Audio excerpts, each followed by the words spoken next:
I think that understanding that pain and pleasure are in this really dynamic balance can also help us, which in the following way.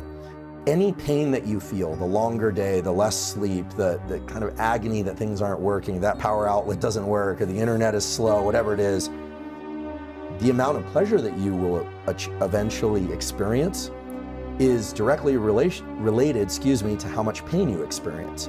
So we know this from actually what nowadays would be considered quite barbaric and unethical experiments, where they would give people electrical shocks and they would measure their response. And then they'd say, we're going to increase it, we're going to increase it. Eventually they get to the point where a shock that was previously very painful actually evokes a sense of pleasure. Now, you couldn't do these experiments anymore. These are not the experiments I do in my lab. These are older experiments. But for instance, and this has been discussed in scientific research papers, giving somebody like a 10-minute ice bath, for instance, or even a 3-minute ice bath, or a 1-minute ice bath is quite painful. But there was a study from University of Prague, a European Journal of Physiology, showed that after a painful ice bath stimulus, the amount of dopamine release goes up for 2.5 hours to 250% above baseline. And that's not because the ice bath itself evokes dopamine release. A lot of people think, oh, cold water evokes dopamine release. No, pain evokes dopamine release after the pain is over.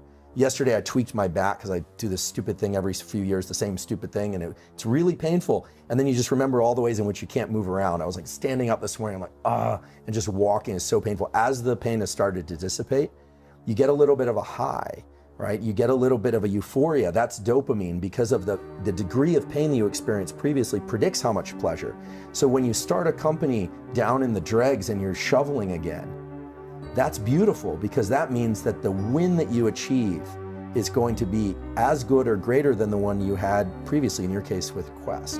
And so we go back to this example of the person that's not motivated, that can't get off the couch, that doesn't want to do anything. Well, this is the problem. We remember the rat experiment? They are effectively the rat with no dopamine, but they can still achieve some sense of pleasure by consuming excess calories, by consuming social media. And look, I'm not judging, I do this stuff too, right? Scrolling social media. If you've ever scrolled social media and you're like, I don't even know why I'm doing this, it doesn't really feel that good.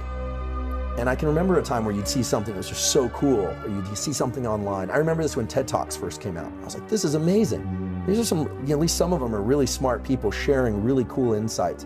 And then now that there are like a gazillion TED Talks, I remember spending a winter in my office when I was a junior professor, cleaning my office finally, and binging TED Talks in the background, thinking this is a good use of my time. Pretty soon, they all sucked to me. I was like, this isn't good. So what you need to do is stop watching TED Talks for a while, wait, and then they become interesting again. And that's this pain-pleasure balance. And so for people that aren't feeling motivated, the problem is they're not motivated, but they're getting just enough or excess sustenance. So they're getting the little mild hits of opioid, it becomes an opioid system.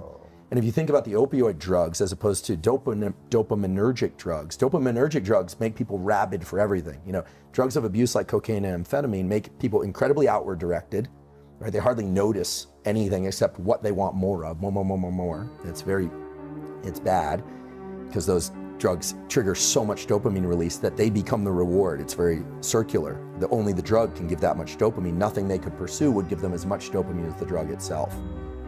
So there's that, and then there's the kind of opioid-like effects of constantly indulging oneself with social media or with video games or with food or with anything, to the point where it no longer evokes the motivation and craving. And this is really the new evolution of the understanding of dopamine in neuroscience, which is that dopamine itself is not the reward.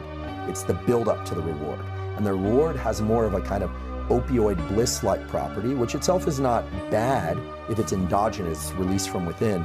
But when we can just sit there like the rat with no dopamine, gorging ourselves with pleasures, so to speak, what you end up with is somebody that feels really unmotivated, and those pleasures no longer work to tickle those feel-good circuits. And so there's no reason for them to go out and pursue anything. And that's a pretty dark picture. So the keys are to pursue rewards, but understand that the pursuit is actually the reward if you want to have repeated wins, okay? The celebration has to be less than the pursuit. And that's hard for some people to do. It's got to be that your celebration is slightly less dopaminergic It can be very reflective. You can be in gratitude. Those are other neurotransmitter systems, but you don't want to be on that high as you celebrate the win.